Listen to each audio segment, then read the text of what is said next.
ॐ वर्णानामर्थसङ्गानां रसानां छन्दसामपि मङ्गलानां च कर्तारो वन्दे वाणी विनायको। नारायणं नमस्कृत्य नरं चैव नरोत्तमं देवीं सरस्वतीं व्यासं ततो जयमुदीरयेत्। गुरुर्ब्रह्मा गुरुर्विष्णु गुरुर्देवो महेश्वर गुरुर्साक्षात् परब्रह्म तस्मै श्रीगुरुवे नमः। अखण्डमण्डलाकारं व्याप्तं येन चराचरं तत्पददर्शितं येन तस्मै श्रीगुरुवे नमः। बोलिए सियावर रामचंद्र भगवान की जय, राधावर कृष्ण कन्हैया लाल भगवान की जय, उमा महेश्वर भगवान की जय, गायत्री ब्रह्मदेव भगवान की जय, सद्गुरुदेव भगवान की जय, माता पिता गुरुदेव की जय, समस्त देवी देवता गण भगवान की जय, समस्त संत गण भगवान की जय, समस्त भक्त गण भगवान की जय। ओम नमः पार्वती पतये हर हर महादेव। तो मित्रों और आप सभी श्री मार्कंडेय पुराण के श्रेष्ठ रसिक जनों, श्रोतागणों, अब तक हमने श्री मार्कंडेय पुराण की कथा को नियमित रूप से क्रमबद्ध रूप से श्रवण किया है, कीर्तन किया है, मनन किया है, भजन किया है। अब हम उसी क्रम में श्री मार्कंडेय पुराण के 18वें अध्याय की ओर कथा को अग्रसर करते हैं। आप सभी श्रेष्ठ श्रोतागण, रसिक जन भगवान श्री राधा वल्लभ कृष्ण कन्हैया लाल के श्री चरणों में दृढ़ भक्ति रखते हुए कथा का श्रवण करें, कीर्तन करें, मनन करें, भजन करें। बोलिए श्री कृष्ण कन्हैया लाल भगवान की जय। तो कहते हैं कि मदालसा अपने पुत्र अलर्क से सुंदर वार्तालाप कर रही है, अपने बेटे को अच्छा उपदेश दे रही हैं। उसी क्रम में मदालसा कहती हैं कि हे बेटा अलर्क, भक्ति पूर्वक लाई हुई कौन वस्तु पितरों को प्रिय है और कौन वस्तु अप्रिय, इस बात का वर्णन करती हूँ, सुनो। हविष्यान से पितरों को 1 मास तक तृप्ति बनी रहती है। गाय का दूध अथवा उसमें बनी हुई खीर उन्हें 1 वर्ष तक तृप्त रखती है। जिस कन्या का विवाह गौरी अवस्था में हुआ है, उससे उत्पन्न पुत्र से पितर अनंत काल तक तृप्त रहते हैं, इसमें तनिक भी संदेह नहीं है। अन्नों में शामक, सामा, राज्य शामक, प्रसातिका, निवार और पोषकल ये पितरों को तृप्त करने वाले हैं। जो धान, गेहूं, तिल, मूंग, सरसों, कंगनी, कौंदा और मटर ये बहुत ही उत्तम हैं। मकई, काला उड़द, विपुषी और मसूर ये श्राद्ध कर्म में निंदित माने गए हैं। लहसुन, गाजर, प्याज, मूली, सत्तू, रस और वर्ण से हीन अन्यान्य वस्तुएं, गंधारिक, लौकी, खारा नमक, लाल गोंद, भोजन के साथ पृथक नमक ये श्राद्ध में वर्जित होते हैं। इसी प्रकार जिसकी वाणी से कभी प्रशंसा नहीं की जाती, वह वस्तु श्राद्ध में निषिद्ध होती है। सूद में मिला हुआ, पतित मनुष्यों के यहाँ से आया हुआ, अन्याय से तथा कन्या को बेचने से प्राप्त किया हुआ धन श्राद्ध के लिए अत्यंत निंदित माना गया है।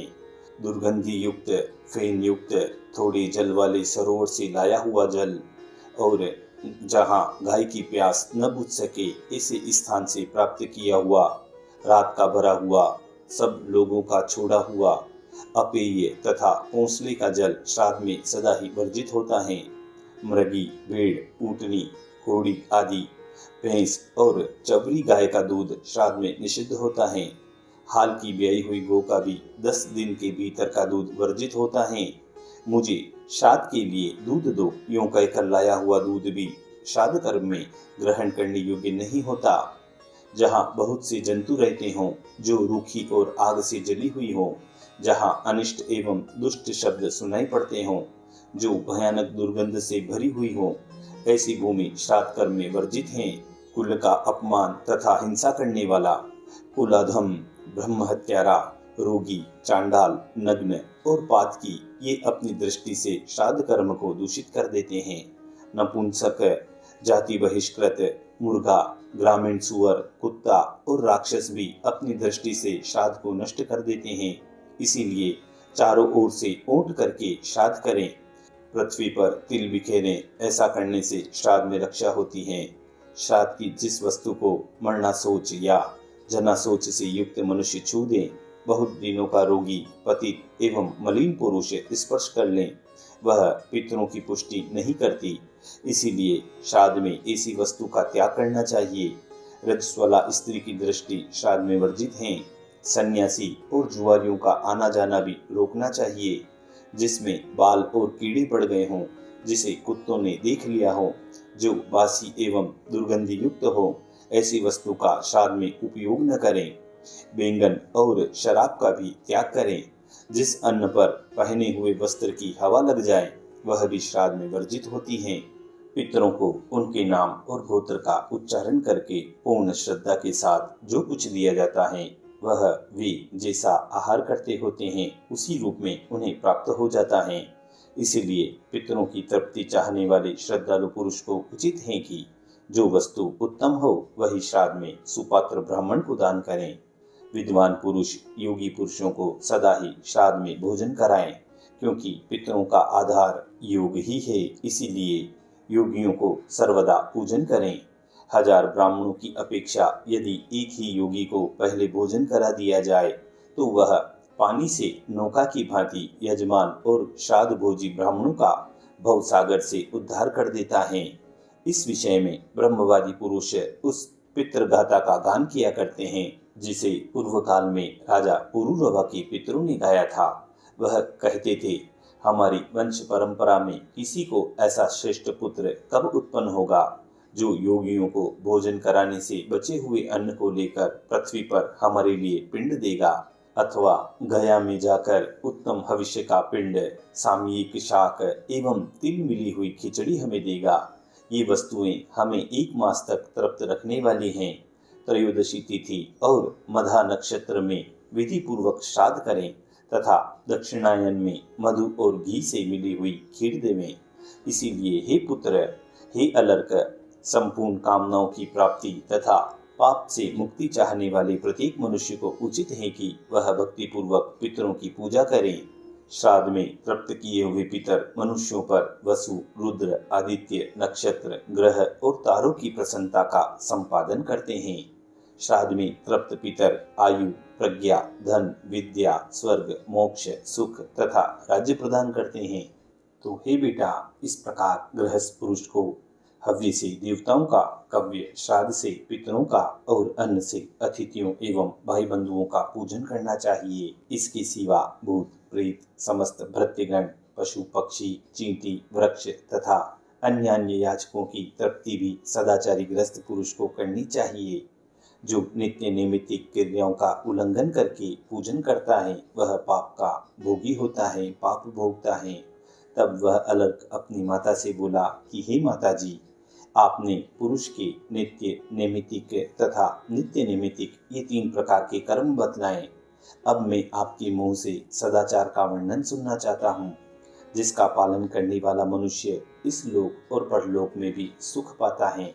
तब मदालसा ने कहा, हे बेटा, गृहस्थ पुरुष को सदा ही सदाचार का पालन करना चाहिए। आचारहीन मनुष्य को न इस लोक में सुख मिलता है न परलोक में। जो सदाचार का उल्लंघन करके मनमाना बर्ताव करता है, उस पुरुष का कल्याण यज्ञ, दान और तपस्या से भी नहीं होता। दुराचारी पुरुष को इस लोक में बड़ी आयु नहीं मिलती। अतः सदाचार के पालन का सदा ही यत्न करें। सदाचार बुरे लक्षणों का नाश करता है। हे वत्स, हे बेटा, अब मैं सदाचार का स्वरूप बतलाती हूँ, तुम एकाग्रचित होकर सुनो और उसका पालन करो। गृहस्थ को धर्म, अर्थ और काम तीनों के साधन का यत्न करना चाहिए। उसके सिद्ध होने पर उसे इस लोक और परलोक में भी सिद्धि प्राप्त होती है। मन को वश में करके अपनी आय का 1/4 भाग पारलौकिक लाभ के लिए संग्रहित करें। आधे भाग से नित्य नैमित्तिक कार्यों का निर्वाह करते हुए अपना भरण पोषण करें तथा 1/4 भाग अपने लिए मूल पूंजी के रूप में रखकर उसे बढ़ावें। हे बेटा, ऐसा करने से धन सफल होता है। इसी प्रकार पाप की निवृत्ति तथा पारलौकिक उन्नति के लिए विद्वान पुरुष धर्म का अनुष्ठान करें। ब्रह्म मुहूर्त में उठें, उठकर धर्म और अर्थ का चिंतन करें। अर्थ के कारण जो शरीर को कष्ट उठाना पड़ता है उसका भी विचार करें। फिर वेद के तात्विक अर्थ और ब्रह्म परमात्मा का स्मरण करें। इसके बाद शयन से उठकर नित्य कर्म से निर्वृत्त होकर स्नान आदि से पवित्र होकर मन को संयम में रखते हुए पूर्वाभिमुख बैठें और आचमन करके संध्योपासन करें। प्रातः काल की संध्या उस समय आरंभ करें जब तारे दिखाई देते हों। इसी प्रकार सायंकाल की संध्योपासना सूर्यास्त से पहले ही विधि पूर्वक आरंभ करें। आपत्ति काल के सिवा और किसी समय उसका त्याग न करें। तभी श्रुतियों ने भी कहा है, पूर्वां संध्यां नक्षत्रायां पश्चिमां स दिवाकरां उपासित यथा न्यायं नैनां जहादनापदी।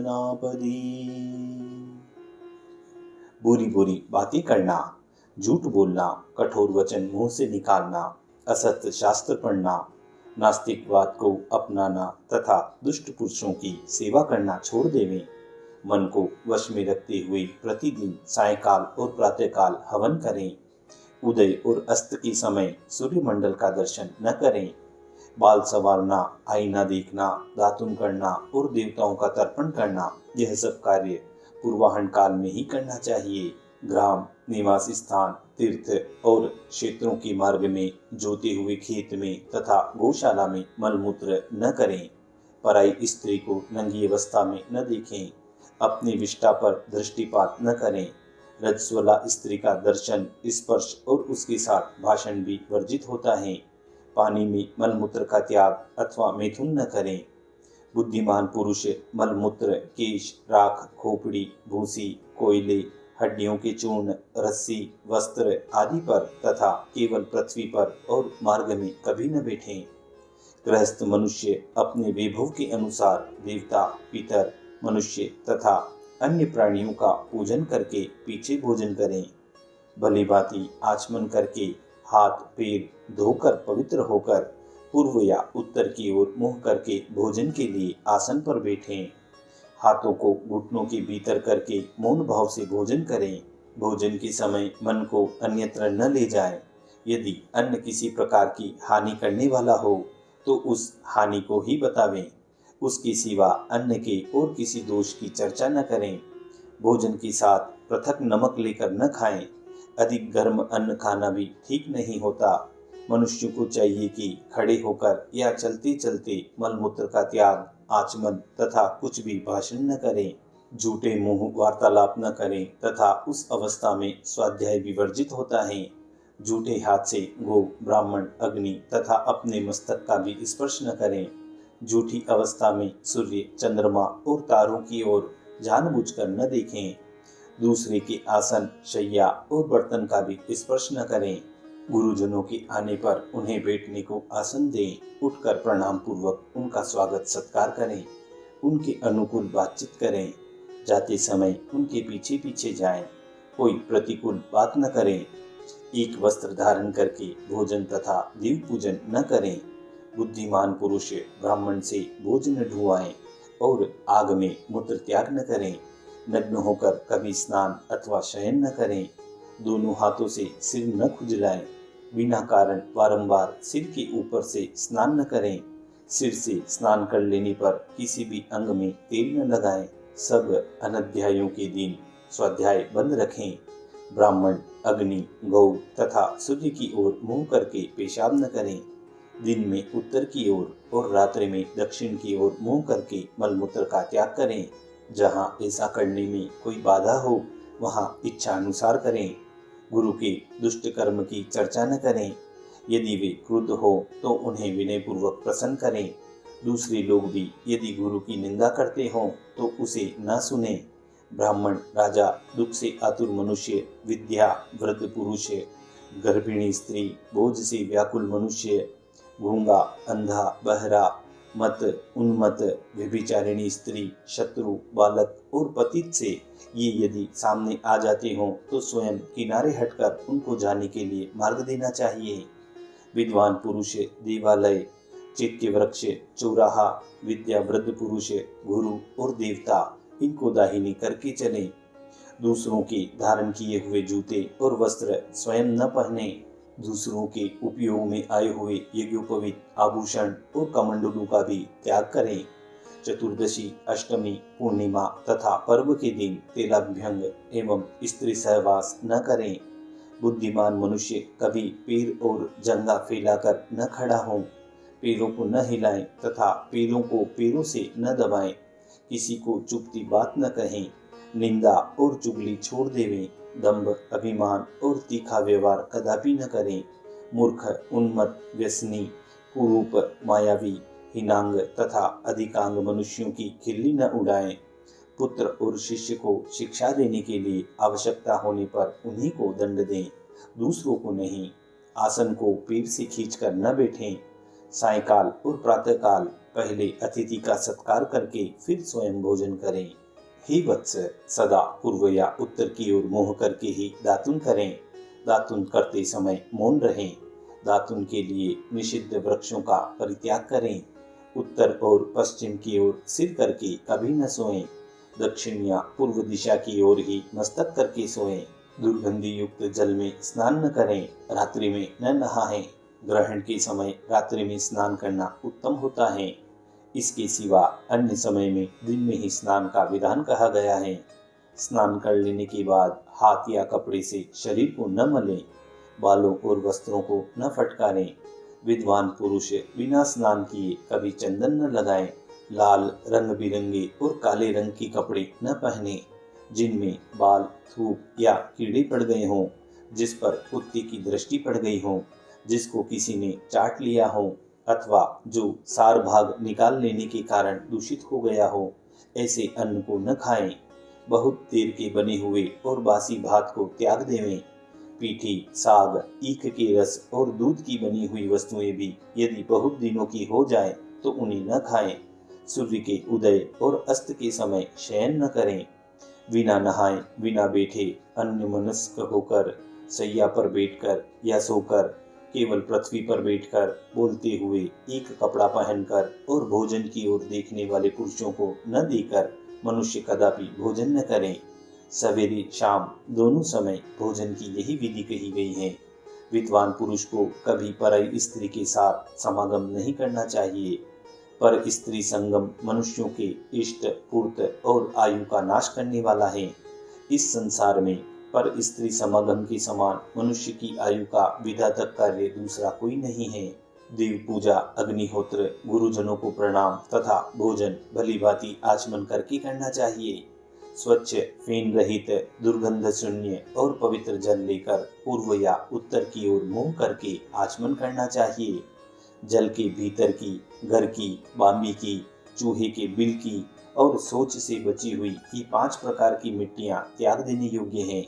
हाथ पैर धोकर एकाग्रचित से मार्जन करके घुटनों को समेटकर 2 बार मुंह के दोनों किनारों को पोंछकर फिर संपूर्ण इंद्रियों और मस्तक का स्पर्श करके जल से भली भांति 3 बार आचमन करें।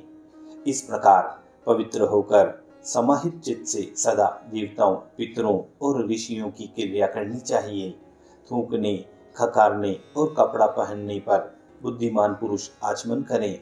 छींकने, चाटने, वमन करने, थूकने आदि के पश्चात आचमन, गाय की पीठ का स्पर्श, सूर्य का दर्शन करना तथा दाहिने कान को छू लेना चाहिए।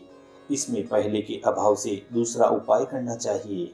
दांतों को न खटखटाएं, अपने शरीर पर ताल न देवें। दोनों संध्याओं के समय अध्ययन, भोजन और शयन का त्याग करें। संध्या काल में मिथुन और रास्ता चलना भी निषिद्ध होता है। हे बेटा, पूर्वाहन काल में देवताओं का, मध्याह्न काल में मनुष्यों अतिथियों का तथा अपराह्न काल में पितरों का भक्ति पूर्वक पूजन करना चाहिए। सिर से स्नान करके देव कार्य या पितृ कार्य में प्रवृत्त होना उचित है। पूर्व या उत्तर की ओर मुंह करके शोर कराएं। उत्तम कुल में उत्पन्न होने पर भी जो कन्या किसी अंग से हीन, रोगिणी, विकृत रूप वाली, पीले रंग की, अधिक बोलने वाली तथा सबके द्वारा निंदित हो, उसके साथ विवाह न करें। जो किसी अंग से हीन न हो, जिसकी नासिका सुंदर हो तथा जो सभी उत्तम लक्षणों से सुशोभित हो, वैसी ही कन्या के साथ कल्याणकामी पुरुष को विवाह करना चाहिए। पुरुष को उचित है कि स्त्री की रक्षा करें, दिन में शयन और मैथुन न करें, दूसरों को कष्ट देने वाला कार्य न करें, किसी जीव को पीड़ा न दें। रजस्वला स्त्री 4 रातों तक सभी वर्ण के पुरुषों के लिए त्याज्य है। यदि कन्या का जन्म रोकना हो तो 5वीं रात में भी स्त्री सहवास न करें। 6ठी रात आने पर स्त्री के पास जाएं, क्योंकि युग्म रात्रियां ही इसके लिए श्रेष्ठ होती हैं। युग्म रात्रियों में स्त्री सहवास से पुत्र का जन्म होता है और अयुग्म रात्रियों में गर्भाधान करने से कन्या उत्पन्न होती है। अतः पुत्र की इच्छा रखने वाला पुरुष युग्म रात्रियों में ही स्त्री के साथ शयन करें। पूर्वाह्न में मैथुन करने से विधर्मी और संध्या काल में करने से नपुंसक पुत्र उत्पन्न होता है। हे बेटा, हजामत बनवाने, वमन होने, स्त्री प्रसंग करने तथा शमशान भूमि में जाने पर वस्त्र सहित स्नान करें। देवता, वेद, द्विज, साधु, सच्चे महात्मा, गुरु, पतिव्रता, यज्ञकर्ता और तपस्वी इनकी निंदा अथवा परिहास न करें। यदि कोई उद्दंड मनुष्य ऐसा करता हो तो उसकी बात सुने भी नहीं। अपने से श्रेष्ठ और अपने से नीचे व्यक्तियों की शैया और आसन पर न बैठें। अमंगलमय वेश न धारण करें और मुख से अमांगलिक वचन भी न बोलें। स्वच्छ वस्त्र पहने और श्वेत पुष्पों की माला धारण करें। उद्दंड, उन्मत्त, अविनीत, शीलहीन, चोरी आदि से दूषित, अधिक अपव्ययी और लोभी, वेदी, उल्टा के पति, अधिक बलवान, अधिक दुर्बल, लोक में निंदित तथा सब पर संदेह करने वाले लोगों से कभी मित्रता न करें। साधु, सदाचारी, विद्वान, चुगली न करने वाले, सामर्थ्यवान तथा उद्योगी पुरुषों से मित्रता स्थापित करें। विद्वान पुरुष वेद विद्या एवं व्रत में निष्णात पुरुषों के साथ बैठें। मित्र, दीक्षा प्राप्त पुरुष, राजा, स्नातक, स्वसुर तथा ऋत्विक इन 6 पूजनीय पुरुषों का घर आने पर पूजन करें। जो द्विज संवत्सर व्रत को पूरा करके घर पर आवें, उनकी अपने वैभव के अनुसार यथा समय आलस्य त्याग करके पूजा करें और कल्याणमयी पुरुषों को उनकी आज्ञा का पालन करने के लिए सदा उद्यत रहें। बुद्धिमान पुरुष को चाहिए कि उन ब्राह्मणों के फटकारने पर भी कभी उनके साथ विवाद न करें। घर के देवताओं का यथा स्थान भलीभांति पूजन करके अग्नि स्थापन पूर्वक उनमें आहुति देवें। पहली आहुति ब्रह्मा को, दूसरी प्रजापति को, तीसरी गुहाको को, चौथी कश्यप को तथा 5वीं अनुमति को देवें। फिर पूर्व कथनानुसार ग्रह बलि देकर विश्वदेव बलि देवें।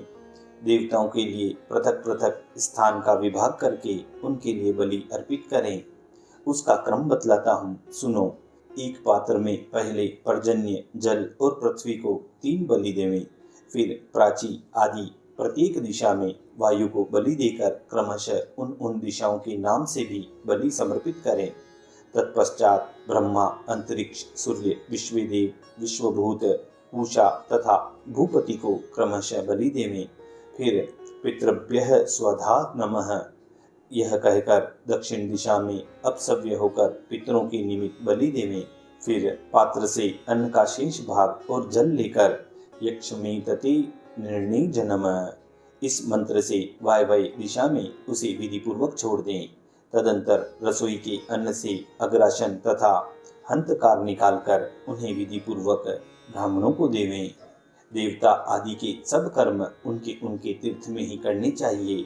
ब्रह्म तीर्थ से आचमन करना चाहिए।